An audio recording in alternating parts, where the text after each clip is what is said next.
when you say something and it's like it harkens him, it summons him from nowhere. He just suddenly appears. That's you remember fair. when I was like, nobody picked Montreal, and suddenly he's like, I did. And I was like, oh, out of nowhere. That was great. That was the best timing that we've had on this show. Yeah. I think that was my favorite moment of last week. Yeah, that was a good one. Mm. So this NFL draft is like 60% commercials. Just like the NFL. Shocking. Yeah. Yeah, fair enough. Boom.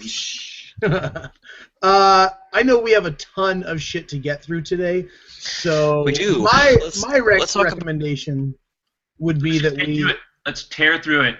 Let's not just tear through it, but as far as games of the week, especially now that we've had Wednesday games, rather than like narrowing a few down that we don't want to talk about, I really think we should just talk about the highlights from the last weekend. Like whatever you guys would consider the major games that are worth talking about. Yeah. That's sort of what we. There were a lot of games last weekend that were fucking awesome, though. I have to say. I know, but there's a ton of news. God, there's a lot of news.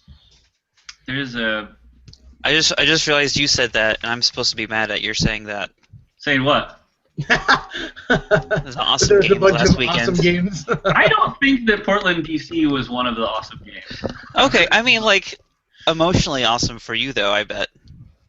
I don't know. I mean... Emotionally cathartic? The weird thing, and you should leave this in, I will say that the thing about being a Timbers fan is that it goes that way for most Portland sports. You have no expectation of the team winning or even being very good. You just want the team to be interesting. And honestly, I haven't seen my team win a game narrative was fascinating. Now they're just a shitty team. Before they were this like snake-bitten crazy team, and that's what sports is you make this narrative in your head and you watch it play out in the world, and it's fun to have a story that you're kind of there along for the ride, and so now that you've won, that's all. It's not interesting anymore. So I watched. It's not that it's not interesting, but it's like, oh my god, I'm so glad. And I was like, I don't know, it's kind of funny when they were just like. So for me, I almost like, yes, it was nice to see them win, and it was nice to see them get a goal at the very end of the game.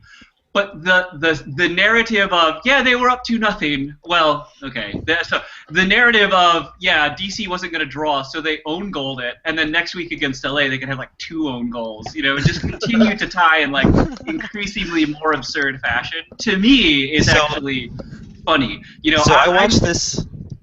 I watched this show Portlandia. Yeah. And the opening of Portlandia is "Keep Portland Weird." And I feel like that's what you're telling me right now about y'all's sports teams. It's that it's not like it's despair like it is in Buffalo and Minnesota and Cleveland. It's just like, oh, we're in like a historic losing thing? That's interesting. Yeah. Huh. Well, and I really like your point about the narrative, because I think especially in MLS we're really guilty of doing the whole like, okay, so the team lost 2 games and then had 3 draws. They are winless in 5. But as soon as you get that winless in 5 becomes undefeated in 4. Yeah. You know, like, yeah. Yep. I think that's hilarious. Well, because I think MLS is kind of struggling to mythologize stuff, and that's what happens when you have a young league and young teams is you struggle to build up the myths that Wait. you see with English clubs and baseball clubs. And I'm talking about, you know, the Chicago Cubs. I'm not talking about DC being good in the 90s. You know, like let us look further back into history. Yes, we all know DC was good in the 90s. Hey, did you know we were like dominant in the 90s? Not only were we good, we had the best team in MLS history. Yeah. Was 1998 DC United. Yeah. But isn't that just like saying like, oh, the Montreal Canadiens have 27 Stanley Cups? Well, there were only 6 teams in the league at that time. Like, yeah. You know. We don't have that. Yeah. We will though, actually. Although we didn't stay at 10 for long, but it was 10. There were a couple of years of 12, but it was mostly 10 from 96 to 2004. 2004 was the last 10-team year. Yeah. That was 10 years. And now we're about to get to 21. And so there will come a day where I will look upon my grandkids and say, you know that time when DC United was good back in my day. But I just don't get to do it now. Like, I mean, I do it anyway, but you'll be a hologram and they'll actually be like iPhones. And then Yeah. you'll be like, back in the day, DC United, when humans played soccer, DC was really good. So, quick programming note. I think we should leave all of that in. oh, I was talking as if we were putting that. Fantastic. In So let's go ahead and we'll do a lead-in now, and then you can put that wherever All it's right. appropriate, Ian. I would assume Yeah. maybe when talking about Portland, I don't know We'll how you probably work talk that about in, the but- Portland DC game anyway, because Yeah. we haven't actually talked about the game yet. I'm gonna quick plug in my computer. Give me like 10 seconds. Cool. In the meantime, I'll continue eating dinner. Super. Mm-hmm. Looks like it's soup again. It's soup, pickles, cheese, bread, and pickled herring. And beer. Oh, pickled herring. How very Seattle of you. Is it? Yeah, man. You know that there's a massive Scandinavian culture here, right? Yeah, I guess. So most of my family is from northern Wisconsin, where it's actually much stronger than in Seattle, even. So to me, yes, I'm like, yes. oh, well, yeah, there's like some Swedish stuff around, but you know, Yeah, no, I not mean to like the degree where everyone has a Norwegian flag flying on their port. not which is what not you see in northern Seattle, Wisconsin. but in Ballard and Crown Hill, you certainly see a lot Yeah. more of that. Yeah, And it's that's really true. like it's the multicultural Scandinavian. It's not just Swedish. It's like they're either Swedish, Norwegian, Finnish. Like we've got just a bunch of. Wait, what about the Finns?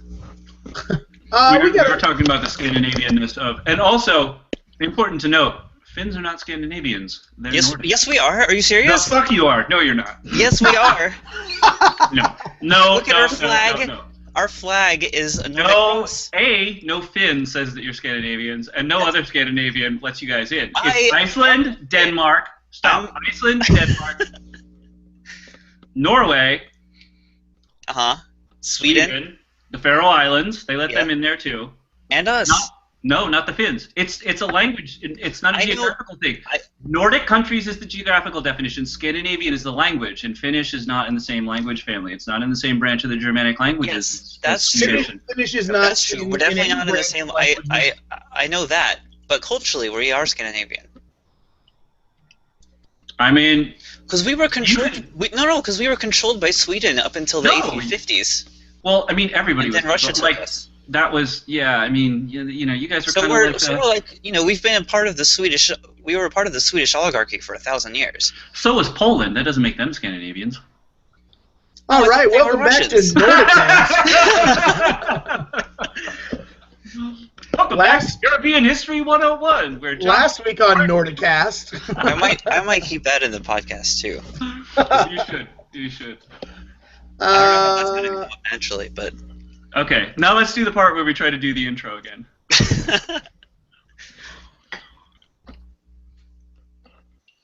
Oh, that's me, isn't it? yeah, you're the host It today. could be. Yeah. I mean, unless someone wants to jump in. If either of you are itching to be host. Nope. I'm eating, so. Oh, yeah. Good. Okay. Welcome back to another edition of /MLS Podcast. My name is Pete, username PunkRockPete, and I'll be filling in as host for Chris today. I am Ian, username Armaskarhu. And I am Josh, username 97227ist, and no, Finland is not a Scandinavian country. Thank you very much. Thank you very much. Username Armaskarhu, Finnish for beloved bear, disagrees. Beloved bear. Wow. Yeah, that's. Well, there's a lot of ways that could go. Well, It's okay. either cute or really weird. I can't decide which it is. Okay, well, Armas, as most know, well, maybe not most, but you guys should know that it's my middle name because it's, the middle part of my email address. Sure. So, and then, like, my third year of Salalampi, which is the Finnish camp where you go learn Finnish in the summer. It's up in Bemidji. Yeah, it's really cool, actually. So you're like substantially you're more Finnish than I am Swedish, which is interesting. Yeah, I well, never tried to learn Swedish. So. I'm technically, if you're more than a quarter, then you're more Swedish, like, heritagely. And Josh, you did admit to putting together some IKEA furniture last week, so I think it just makes me middle class. That doesn't have anything to do with culture. Oh man. All right. Go, Well, so MLS. So we Yeah, have you this guys wanna talk domestic soccer, or- league. Yeah, Sure. we haven't. I believe there's a soccer league in the United States. There are ones in Sweden and Finland too, but well, you start a sub podcast, and you can have us on as guests. oh god, Finnish soccer is so disgusting. Okay, wait. Now this is tangentially related to the podcast. In what way is Finnish soccer disgusting? It's like if you took how Jose Mourinho plays, but instead of having good Chelsea players, you have bad Finnish players who don't have any technique at all. Oh, okay. That sounds really boring. I've never actually watched any Swedish soccer, so I don't know. But I did go catch a game when I lived in Denmark, and it was not good. I mean, it wasn't horrible, but it was. Denmark is one of those leagues where there's one good team, and they win the league pretty much every year, and then everybody else just shows up to get stomped like 4-0. Yeah, like Copenhagen's that team, right? Copenhagen is that team, yeah. I don't know what the team is in Finland, but our best Euro run, when we almost made the Euro Cup for the first time in our history, Roy Hodgson was our manager. Wow. Look at that. Well, I'm going to try to slowly bring us towards the American side. So, guys, who do you think would win in a Finnish, let's say, top-flight team versus Chivas? Chivas would win, hands down. Yeah. Okay. Well, they didn't beat Houston. Yeah. Whoa! Look at that. Oh, that was great. That was good. And Houston is not a particularly fantastic team this year. They're really struggling. Or a high-scoring team to drop high-scoring. 4. Yeah, away as well. That was Chivas is known for giving up 4 goals. I feel like they give up 4 goals like every 3 games. Yeah, the Sounders have dropped 6 and 5 in LA a couple of times in the last 2 years. So yeah. that's Portland dropped definitely... a 5 on them last year. That's yeah, right. that's right. That's happened actually. I think they did the year before as well. But yeah, it's. Well, I don't know what it is. I don't know what it is with Chivas, where they're just like. I mean, do they go down 3-0 and they're just like, screw it, you know? Like, let's go for that. Let's make a good narrative in which we constantly get stomped 5-0 instead of just losing 2-0. It kind of feels that way. The Sounders' 6 goals, 5 of them were made by us, and 1 of them was what should have been own goal of the year. If that was a category, I don't know if you guys remember that game. Oh, I remember that goal. I remember seeing that goal. DeLuna fired on net with a header like that was the goal. It was incredible. I remember that. That was. The look on Jake Kennedy's face, he just like crumpled to the ground and was just like, "What am I doing here? Like, why? Like is this what? my life?" Yeah. Yeah. I'm white and I'm so much better than everyone around me. Oh. Speaking of being so much better than everybody around me, Eddie Johnson. Oh, making friends. Oh God, no. Eddie, come on. Oh, that was not surprising, but hard to read. I mean, okay, so I saw the thread where everyone lambasted him except for like 2 DC United fans, and I was one of those DC United fans. That's your job now. Now you have to stick up for Eddie. Yeah, you're the Eddie Johnson defender. That's true. And I feel like he's going out of his way to punk you, to like play himself off the national team and to just look like a giant asshole while you're punk constantly. Me specifically? You specifically, his number 1 defender in the subreddit. So, and I did get a few amount of upvotes. I actually got no downvotes for it. However, I will say it's because in this week I have Timbers Flare. Because you are incognito. Yeah. But people should know. People, you're clearly around in the subreddit enough that like, as soon as I saw you, it was really weird. It's just and you and I kind of had a discussion about that the other day. That like, there's just a subset of guys that I would immediately notice. You know, guys like Remy and guys like the Monsieur and I don't know. Bacteria EP and some cruise dude and all those guys that are. I'm not on those guys' level, but I'm like, everyone who makes it down that far in the thread, because it was only like at 5 points, so it was like buried in the thread. So everyone who makes it down that far should know most of those people. So Ian, why do you have Timbers Flare? a flare bet with our good friend Aaron. Mr. Timber Flynn. Yes. Okay. You know, I've said this in the subreddit and it hasn't gained a lot of traction, and then I've seen other people say it and it hasn't gained a lot of traction, or the mods kind of said no, or whatever it was. Like, I really like the idea of flare bets. It just seems like it adds a little bit of, intrigue and fun without really causing much harm at all. It's something you completely control. It just seems like I think it's a fun way to kind of have good-natured trash talk and to put some stakes out there. Like, I love flare bets, and I wish that they were more common in our sub. What if you just arbitrarily changed your flare for a week? You're just like, what? Because I'm not Whitecaps 2010. I'm sorry, Whitecaps 2010. That guy. That guy. I just never know. And I asked him one time. I was like, okay, like what the fuck? What do you? Well, he was on our podcast last year. I remember that. But I asked him like, hey, what is with this? And he's like, I'm a man of mystery. And I was like, yeah, or schizophrenia, whatever it is. But no, it's funny because he listens to this every week. I know, and I'm totally just joking with him. But in a way, it's kind of nice to get somebody, and there are a couple of people on the sub who are genuinely just fans of not just MLS, but like the game in the U.S. and all the leagues. And it is interesting to see him like my team, and like that's one of like 8 teams like spread out across all these different Bellingham United and Charleston and Whitecaps and New York, and then somebody else and Lane United. This is Lane United, which is like a tiny little team in Eugene, Oregon. Like I have no idea how he even heard about them.